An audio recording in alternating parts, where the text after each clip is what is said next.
ড্রাগনের ফলন আলহামদুলিল্লাহ ভালো হয়েছে। তো এর মধ্যে কিছু ড্রাগন পেকেও গেছে, তো সেই ভিডিওগুলো করতে পারি না। তো আজকে ড্রাগনটা পেকে আছে, এটা আমরা ছিড়বো।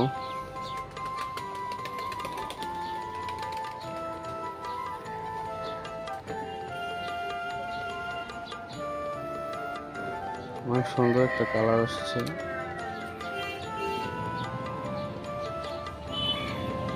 আরো কিছু ড্রাগন আছে, তো